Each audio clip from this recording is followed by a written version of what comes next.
So on the Prelude, we are going to be doing a new crash bar. We showed you making, or me making a jig for it a while ago, but we didn't really explain much.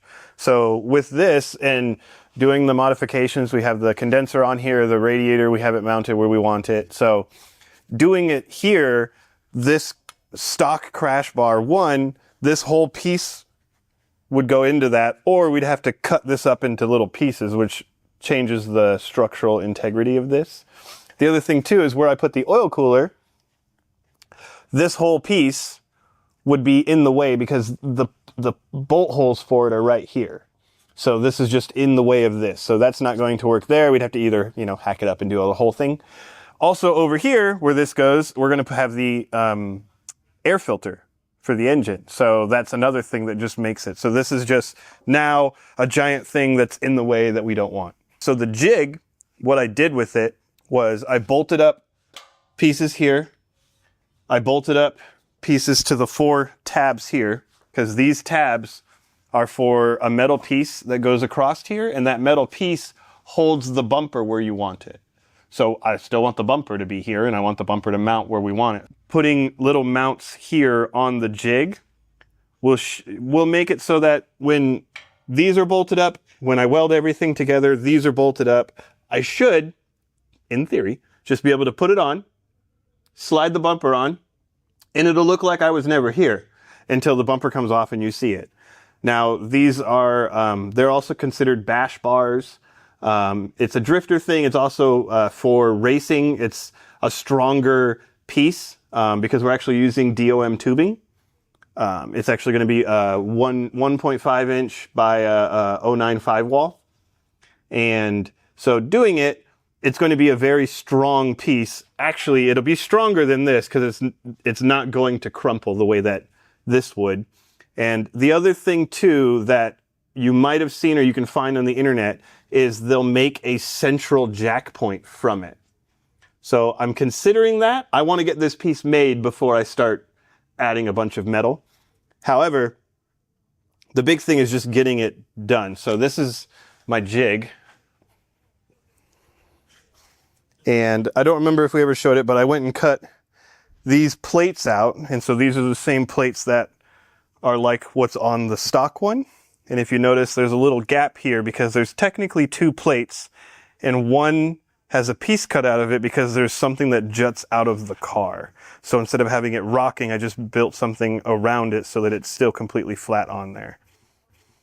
So I got those 2 on here. I have them all mounted and rigged. This is kind of what I'm using to figure out how much I'm going to bend the DOM tubing and where I'm going to bend it. These little pieces here were literally just butted up against the face of the OEM bumper. And that's just so that I had reference of how far out I want it to be. And then you can see my little tabs where we're going to have the little 10 mils for them to mount. So this is essentially an exoskeleton of what we want it to be, and now we're building the skeleton. So this is the tubing that I was talking about, and this is the tubing bender. So this isn't a super nice one with hydraulics, it's manual. I'm gonna get a workout. And so essentially you slide it in here, we bend it, and we have this little angle finder so that I can get the angle that I need, which I'm gonna be honest, it's going to be trial and error with me right now, so we're not going to film any of this because it's been a long time since I've used this. It was probably 6 years ago. We finally got it mounted. We're going to start using it again. I'm going to get this figured out, and then I'm going to show you. It'll make more sense once it's starting to be pieced together of the idea in my mind that I can't portray verbally. All right, guys, we got a cool, quick little diag for you. 91 Miata. Customer concern was that when you turn the headlights on, the driver's side headlight bucket doesn't flip up and the cooling fan comes on full speed. So let me show you guys what I'm talking about.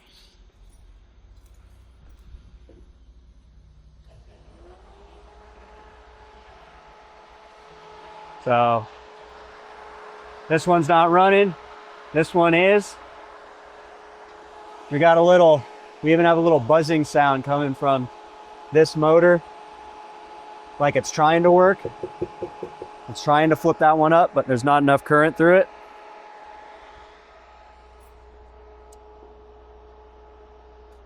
So this one was a little interesting because typically, you know, we're working on slightly newer cars. I would have like a diagram or kind of something to go off.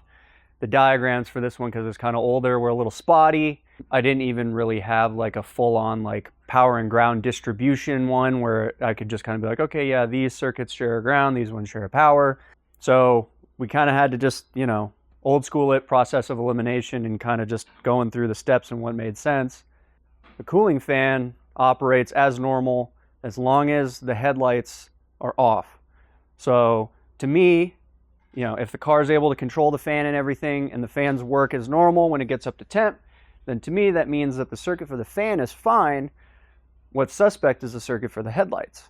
I wanted to be for sure, so I pulled the relay for the cooling fan over here and just stuck a test light in on the one side of the load for the cooling fan. This is our hot side, so I'm in a ground, so if I touch a power, it's going to light up. So we've got 12 volts on one side of this, we've got nothing on the other side of this, as we should, because it's a ground. However, watch what happens to that when I turn on the headlights.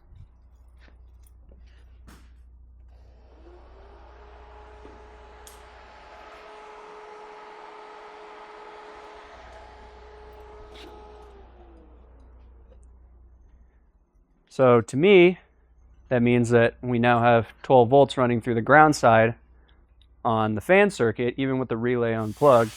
Essentially, that means that we've got current running through the headlight circuit and grounding itself through the fan circuit, kind of where I wound up on, which to me meant that the ground for the headlight circuit is missing. Again, I didn't have component locations. I didn't have any diagrams or anything. I was about to just Google, you know, these cars are so popular, I was about to just Google like where the ground locations are. But I kind of essentially just started following the headlight harness back visually and wound up over there. So if you want to show them what I found, I've got this ground splice pack here disconnected. It's typically bolted on underneath the master cylinder, but two of these wires actually were completely chewed through by pack rats. I cut them right now so that I could fix them, but we wanted to show you guys real quick what we found on this one. So I'm going to go ahead and get that fixed up, and then we'll show you guys the repair afterwards. We got it all fixed. Show them that beautiful repair. Wow. Look at that. Just soldered in some new wires. That bolt's not fun to get to either. But check it out, man. Oh! Works as it should now.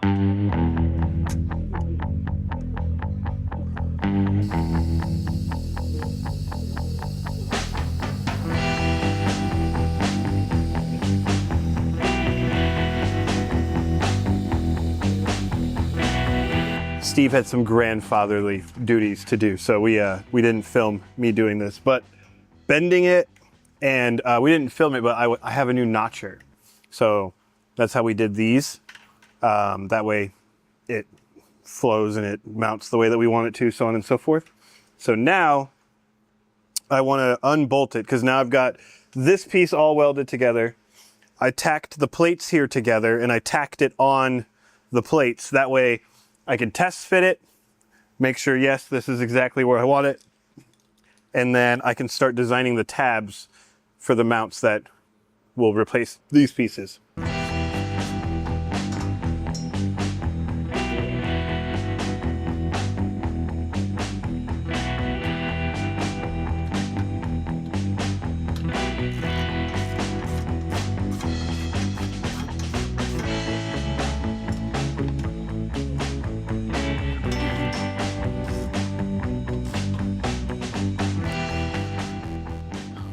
Well, that's nice to see. If you look downwards from the headlight, you can see that it is almost the same, or pretty much exactly the same on either side. Makes it look like I almost know what I'm doing. Next step is take it off and start making the tabs for the bumper. I'm gonna have to go over to Dave's because I want them to come out decent, and it'll be much easier for me just to design it and cut it with the plasma. The big thing is I'm not sure if we're going to do the jack point. I'll talk to the owner and see if he wants to do that or if he doesn't want to do that.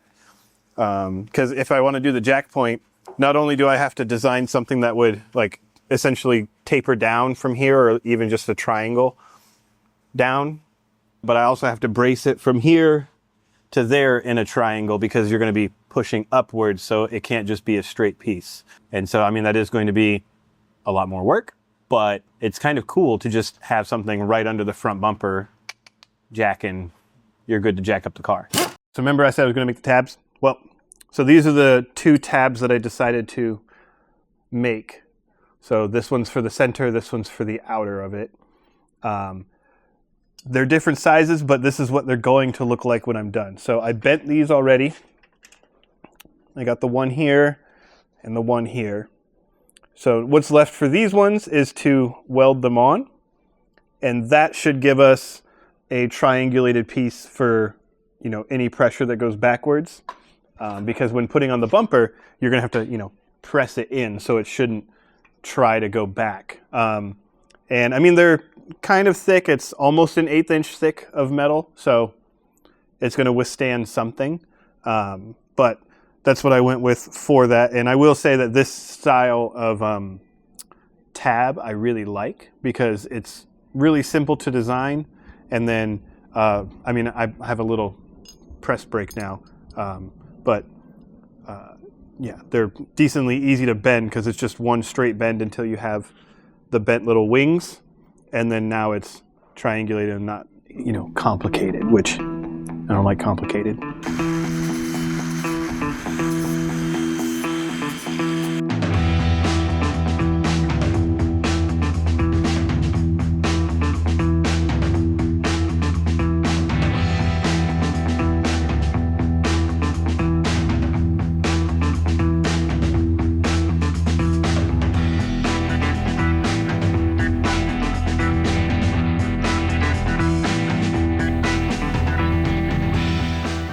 So this is the bar. We got it done.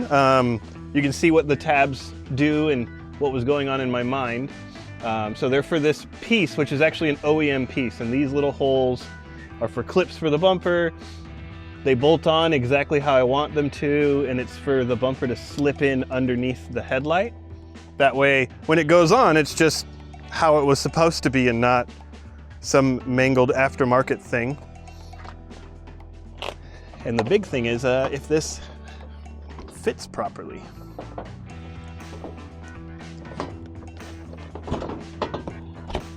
Well, so far so good. Ooh. Little bit of adjustment there, which I left some adjustment on the bolts. This side looks like it's sitting where it wants to be. Yeah, even these line up with where they're supposed to go. So I have the radiator out because I'm doing some stuff with it, you'll see later. But yeah, bumper bar. Thanks for watching. If you like what we do, you should subscribe and all that other stuff. I got some more stuff going on with this Prelude, so hopefully soon.